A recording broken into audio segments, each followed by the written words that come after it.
जय देवी मंगला गौरी, जय देवी मंगला गौरी, सुवासिन मी तुला पूजिते, जय देवी मंगला गौरी।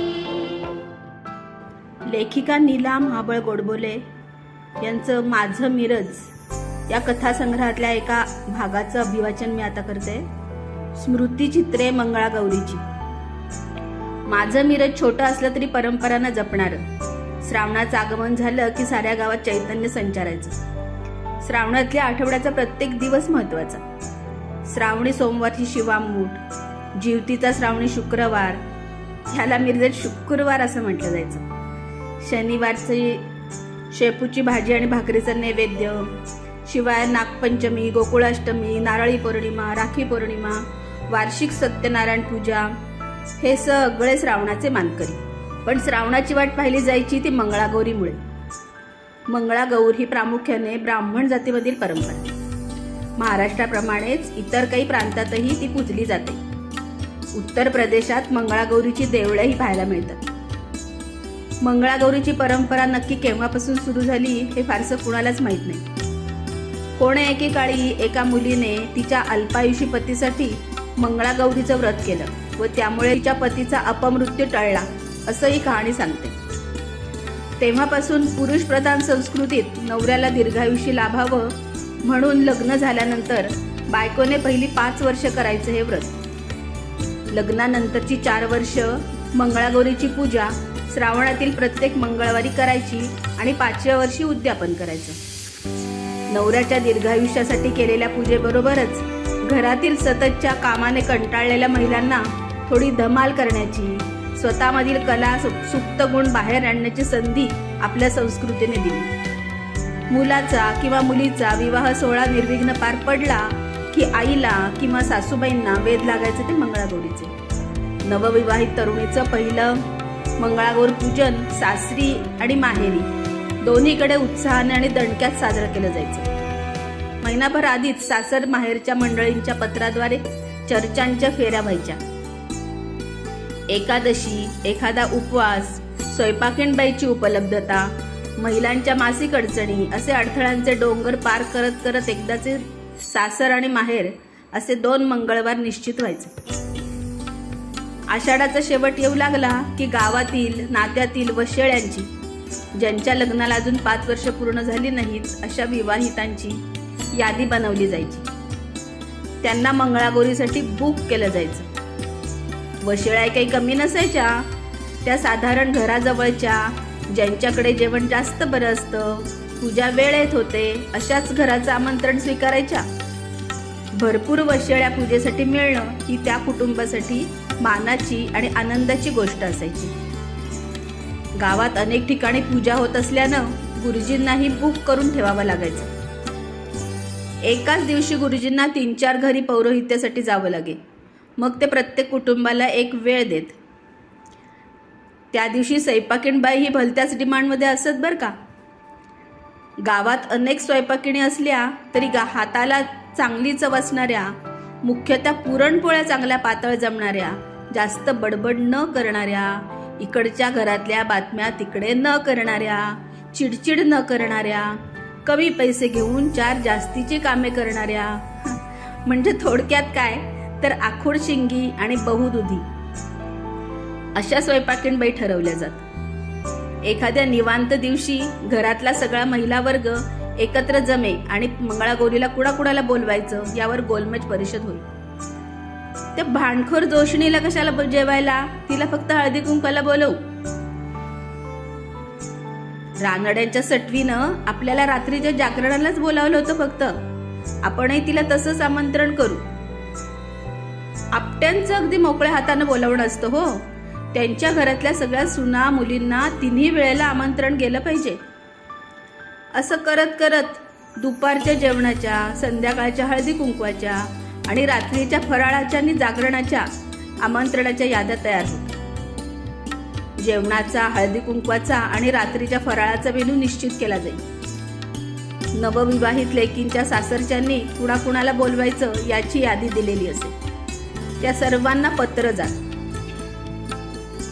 वशाळी जर सून असेल तर तिच्या माहेरी आजी किंवा आईला पत्र जाई आणि तुमच्या जवळच्या काकू मावशी माम्यांना घेऊन या बरं का, असं सरसकट निमंत्रण पत्राद्वारे पाठवलं जाईल. लेकीला किंवा सुनेला काय घ्यायचं?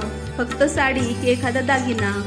लेकी सुनेच्या माहेरच्या सासर माहेरच्यांना देण्याचा आहेर, सगळ्या वशळ्यांना देण्याच्या भेटवस्तू, यावर वादावादी होऊन आर्थिक ताकदीनुसार ते निश्चित होईल. पुढच्या काही दिवसात घरातील ज्येष्ठ महिला वर्ग खरेदीसाठी बाहेर पडेल. हा म्हणता मंगळागौरीचा आदला दिवस येऊन ठेपे. पाहुणे मंडळींचं परगावून आगमन होईल. माहेरच्यांना भेटून नवीन सासूर वाशिडीचा जीव अगदी मोगरा होऊन जाईल. सासरच्या लोकांच्या आगमनाने मात्र माहेरवाशीण थोडी आक्रसूनच जाईल. पाहुण्या रावळ्यांमुळे घराचा अगदी गोकुळ झालेला असेल. चहा पाणी, खाणीपिणी, गप्पा यात घरचा महिला वर्ग अगदी अकंठ बुडून जाईल. दुसरे दिवशीच्या पूजेची तयारी घरातील वयस्कर आजींच्या मार्गदर्शनाखाली होईल. हळदी कुंकवासाठी चकल्या, लाडू, करंज्या बनवल्या जातात. साड्या दागिन्यांची जुळवाजुळव होईल. दुपारी घरातल्या लहान तरुण मुली शेजारच्या घराघरात जाऊन पूजेसाठी निरनिराळ्या प्रकारची फुलं, 16 प्रकारची पत्री, दुर्वा, बेल, आघाडा वगैरे गोळा करून आणत. रात्री मेहंदी आणि गप्पांचा कार्यक्रम रंगेल. बराच उशीर होतोय म्हटल्यावर घरातली आजी, झोपा गा आता पोरींनो, उद्या लवकर उठायचंय, असं म्हणून प्रेमाने दरडवाय. आणि मग पोरीबाळी झोपेचं सोंग घेऊन रात्रभर खुसूखुसू करत बसत. कार्यक्रमाच्या टेन्शननं रात्रभर जागाच असलेला महिला वर्ग पहाटे 4ला ऑफिशियली उठे. अन्निका आवरून चहाचा आधण, नाश्त्याची तयारी होईल. उपीट आणि साबुदाण्याची खिचडी हेच पदार्थ नाश्त्याला बनवले जातात. तिसऱ्या पदार्थाचा विचारही डोक्यात येणं हे पाप समजलं जायचं जणू. नाश्त्याचा आवरेपर्यंत स्वयंपाकीणबाईंचं आगमन होत असे आणि त्या स्वयंपाकघराचा ताबा घेत. समस्त महिला वर्ग आता स्वतःचा आवरायला मोकळा होईल. घरातील ज्येष्ठ आजीबाई मंगळागौरीसाठी कणकेत हळद घालून त्यापासून सुंदर दागिने बनवत. अनुभवी महिला पूजेसाठी चौरंग लावत, त्याभोवती सुंदर रांगोळी काढत, वशळ्यांसाठी गुरुजींसाठी पाठ ठेवत, पूजेचं ताट ठेवत. नवविवाहिता लग्नातला शालू, दागिने, नथ, गजरे घालून छान तयार होईल. लग्नाचा आधीच तेज आलेली ती नववधू त्या शालू दागिन्यात अगदी दृष्ट लागण्यासारखी दिसे. तिच्याकडे पाहून तिच्या मायबापांच्या डोळ्यात आनंदाश्रू तरळून जात. दृष्ट नको लागू दे ग आई आंबे माझ्या लेकराला, असं मनातूनच मागणं मागत ती माऊली कामाला निघून जाईल. बोलवलेल्या वशळ्या रुमालानं झाकलेली पूजेची ताटं सावरत, कुणी 7व्या 8व्या महिन्याचं पोट सावरत, तर कुणी कडेवरचं लेकरू सावरत आलेल्या असत. त्यानंतर देवाला जाण्याचा कार्यक्रम असे. त्यासाठी वाजंत्री बोलावलेली असे. वाजंत्रीवाले पुढे, त्यांच्या मागे वशळ्या, घरातील कुमारिका आणि समस्त महिला वर्ग असे. वाजत गाजत जवळच्या मंदिरात जाऊन दर्शन घेतलं जाईल. आता पूजेचे वेध लागलेले असत. कितीही लवकर वेळ ठरवली तरी गुरुजींना हमखास उशीरच होत. वाट पाहून एकदाचे गुरुजी आले की पूजेला सुरुवात होईल. सगळ्या वशळ्या मनापासून पूजा करीत आणि नवऱ्याला दीर्घायुष्य चिंतित. पूजा संपली की आरती होईल. जय देवी मंगळा गौरी, ओवाळी न सोनिया ताटी, रत्नांचे दिवे माणिकांच्या वाती, ओवाळू मोती ज्योती, भावे करू ग आरती. यातल्या आमडुमे डुमडुमे वाजंत्री वाजती या ओळीतील आमडुमे डुमडुमे हे शब्द मला फार आवडत. निरांजनाचा प्रकाश चेहऱ्यावर पडलेल्या या शक्तीचं प्रतीक असलेल्या वशळ्या अगदी देवीसारख्या तेजस्वी दिसत. मंगळागौर अजून वेगळी ती काय असणार? पूजा आवरली की कोणीतरी त्या मांडलेल्या पूजेला शंकराच्या पिंडीचा आकार देईल. त्यावर एखादा गंज समईच्या काजळीत काळा केला जाई आणि शिवलिंग बने. त्यामागे केवड्याचा नाग लागे. मागे एक आरसा ठेवून शिवलिंगाची शोभा अजूनच वाढवली जाई. ती सुंदर पूजा पाहिली की घरच्या माऊलीच्या महिनाभर केलेल्या कष्टाचं चीज होत असे. वर्षाचा सत्यनारायणही त्याचंच केला जायचा. तोपर्यंत स्वयंपाकघरातून पुरणपोळीचा, मसाले भाताचा, भज्यांचा दरवळ घमघमू लागे. पोटात कावळे ओरडू लागलेलेच असत. रांगोळी काढलेल्या पंक्तीही मांडलेल्या असत. पहिला मान वशळ्यांचा. पण मंगळागौरीची कहाणी वाचल्याशिवाय जेवणाला परवानगी नसे बरं का. कहाणीच्या पुस्तकाची शोधाशोध सुरू होईल. एक जण वाचन करे आणि बाकीच्या हातात अक्षता घेऊन ऐकत. कहाणी संपली की पूजेवर त्या अक्षता अर्पण होत. उत्सव मूर्ती मुलीला नाव घ्यावं लागे आणि मग जेवणाला सुरुवात होईल. वशळ्या मुलींना मुक्याने जेवण करावं लागत असे. पुरणपोळीचं सुग्रास जेवण जेवून तृप्त झालेल्या वशळ्यांना आहेराच्या काहीतरी वस्तू दिल्या जात आणि त्या आपल्या घरी रवाना होत. रात्री पुन्हा येण्यासाठी बरं का. आता दुपारची हळदी कुंकवाची धांदल. ज्या बायकांची फारशी घसट नाही पण परिचय तर आहे अशांसाठी हा हळदी कुंकवाचा कार्यक्रम. हळदी कुंकवाबरोबरच चकली, लाडू, करंजी असा फराळही. त्यानिमित्तानं नवीन सुनबाईंची आजूबाजूच्या महिलांबरोबर ओळख व्हावी या उद्देशानं केलेलं हे हळदी कुंकू. वर्षभरात होणाऱ्या सगळ्या हळदी कुंकवात मला त्या चकली लाडवासाठी हे हळदी कुंकू फार आवडे. हळदी कुंकवाचा कार्यक्रम अजून चालू असतानाच रात्रीच्या जागरणाच्या बायका मुली येण्यास सुरुवात होईल. रात्रीची मंगळागौरीची आरती झाली की रात्रीचा फराळ. या जेवणाला फराळ म्हटलं जाईल कारण यातले पदार्थ भाजलेले असत. हा व्रताचाच एक भाग असे. भाजलेल्या तांदळाची तूप जिरे घालून केलेली सोजी किंवा मुगडाळीची खिचडी, मटकीची उसळ, शिरा, भाजणीचे खमंग वडे, घट्ट कवडीचे दही, चकली, लाडू, करंजी असा खमंग बेत असे. कधी एकदा जेवणे संपतात आणि कधी खेळायला सुरुवात होते अशी अवस्था लेकी बाळींची झालेली असे. मंगळागौरीचे खेळ हे मंगळागौरीचं प्रमुख आकर्षण. या दिवशी 4 वर्षाच्या चिमुकल्या पोरींपासून ते 80 वर्षाच्या आजीपर्यंत समस्त स्त्रीवर्ग खेळात भाग घेत असे. जवळजवळ 100 प्रकारचे खेळ मंगळागौरीत रंगत. फुगड्या हा महत्वाचा खेळ. विणी विणी, सासू सुना, जावा जावा, नणंद भावजया, मैत्रिणी मैत्रिणी अशा जोड्यांच्या फुगड्या रंगत. त्या फुगडीसोबत उखाणेही घेतले जात. सासूने दिली सोन्याची बांगडी, तुझी नि माझी पहिली फुगडी. फुगड्या घालताना तोंडाने पक पक पक पक असा आवाज काढला जाईल. त्याला पकवा म्हणत.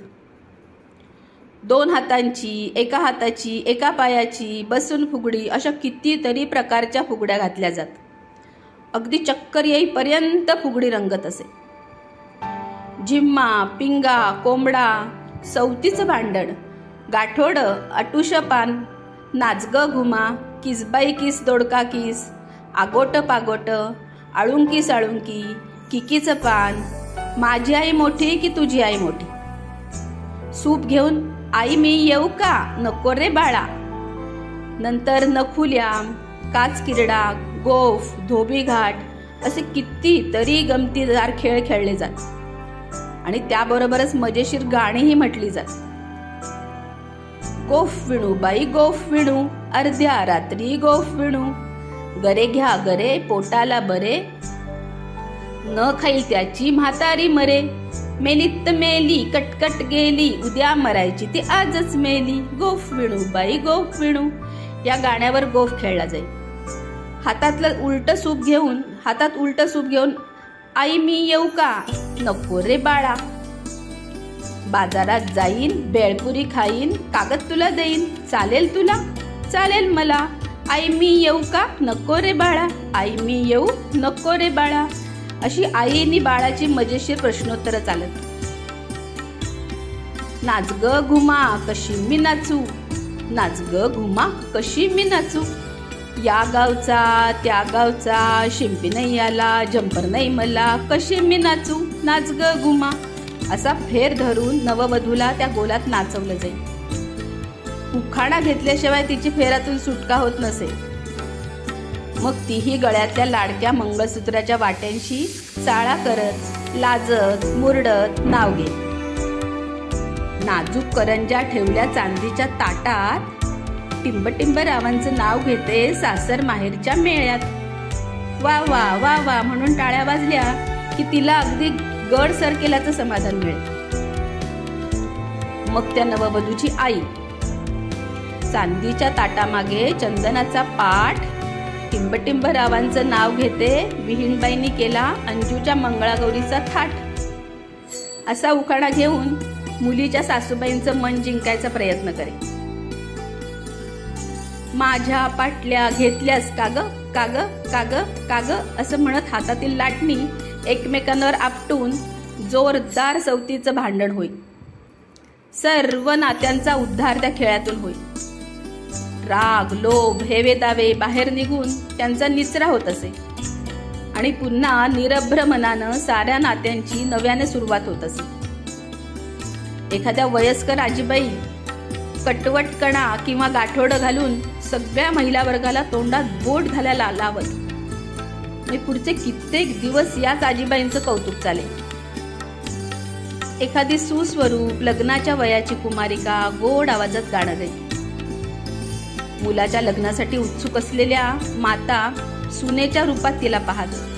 मग चौकशी, मागणी असे टप्पे पार पडून दिवाळीत लग्न आणि पुढच्या श्रावणात ती मंगळागौर पूजे. हुशारी, शरीराची चपळता, हजरजबाबीपणा, उत्साह, कल्पनाशक्ती यांचा कस लावणारे हे खेळ महिला वर्गाला नवचैतन्य देत असत.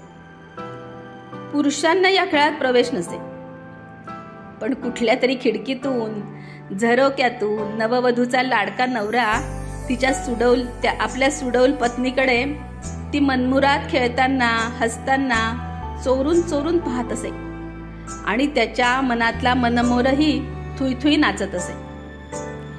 खेळांच्या जल्लोषात पहाट होऊन फटफटायला लागलेलं असायचं. मग उत्तर आरती करून महिला आपापल्या घरी रवाना होत असत. पूजेमुळे, सुग्रास जेवणामुळे, मन भरून खेळलेल्या खेळांमुळे, वर्षभर काम, जबाबदाऱ्या यामुळे थकलेल्या महिलांना संजीवनी मिळेल. माहेरच्या माणसांबरोबर नववधू पुढच्या मंगळवारी माहेरी होणाऱ्या मंगळागौरीसाठी रवाना होत असे. जड मनानं तिला निरोप देताना जावयाला पाहिलं की सासूबाईंना लेकीच्या सुखी संसाराची ग्वाही मिळत असे. काळ पुढे गेला. बदल करणं हे तर त्याचं कामच. एकत्र कुटुंब दुभंगली.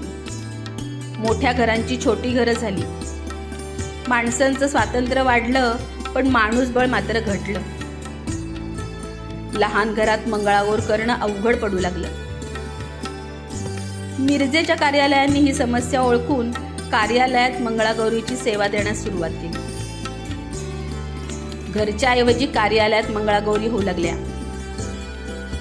तसा मंगळागौरीचा कार्यक्रम लहानच, त्यामुळे एकाच कार्यालयात 3 वेगवेगळ्या मंगळागौरी वेगवेगळ्या ठिकाणी होऊ लागल्या. एकदा माझ्या एका दूरच्या बहिणीचे मंगळागौर गजानन कार्यालयात खालच्या मजल्यावर, तर मैत्रिणीचे मंगळागौर वरच्या मजल्यावर. नक्की कुठे जावं ते समजेच ना. शेवटी दोन्हीकडे जाऊन येऊन उपस्थिती लावली. दरम्यानच्या काळात टीव्हींनी समाजाचा पगडा घेतला. दूरदर्शनवर अंताक्षरी कार्यक्रम लोकप्रिय झाला. मंगळागौरीचे खेळ कमी झाले आणि बैठ्या अंताक्षरीने मंगळागौरी जागू लागल्या. त्यानंतर VCR नावाचं सिनेमे दाखवणारं मशीन आलं. त्यानं जनमानसावर कब्जा केला. मग VCR हे मंगळागौरीचं आकर्षण ठरू लागलं. कशाबशा 4 फुगड्या आणि 2 झिम्मे खेळून समस्त महिला वर्ग व्हिडिओ पार्लरमधून भाड्याने आणलेल्या व्हिडिओवर भाड्यानेच आणलेल्या सिनेमाच्या कॅसेट लावून सिनेमे पाहत मंगळागौर जागवू लागल्या. कालाय तस्मै नमः. त्यानंतरच्या काळात नोकरी करणाऱ्या मुलींची संख्या वाढली. सासर माहेर अशी 2-2 मंगळागौरी पूजणं त्यांना जमेना. मग सासर माहेरची मिळून एकच मंगळागौर होऊ लागली. लग्न होऊन परदेशात जायचं प्रमाणही वाढलं. त्यामुळे मंगळागौर ही अनेक जणींसाठी चित्रपटात पाहायची गोष्ट झाली. मंगळागौरीचे खेळ माहीत असणाऱ्या, खेळता येणाऱ्या महिलांची संख्याही कमी झाली. मंगळागौरीचे खेळ खेळणारे गट तयार झाले. पैसे घेऊन या गटातील महिला मंगळागौरीचे खेळ खेळून दाखवू लागल्या. पण यात ती स्वतः खेळण्याची मजा कुठल्या कुठे लुप्त झाली. ज्यांनी स्वतः मंगळागौरीचे खेळ भान हरपून खेळल्या त्या आमच्यासारख्यांना हे बदललेलं रूप पाहून काळजाला घरं पडू लागली. पण पुन्हा तेच कालाय तस्मै नमः. गेल्या 2 वर्षात तर कोरोनाने साऱ्या होत्याचं नव्हतं केलं. मग मंगळागौर तरी त्यातून कशी सुटेल. पण श्रावण सरींबरोबरच मंगळागौरीच्या आठवणीही तितक्याच उन्मेषाने बरसतात आणि मनाच्या आभाळात सप्तरंगाची उधळण करत इंद्रधनुष्याचं चित्र चितारतात. हेच ते स्मृतिचित्र.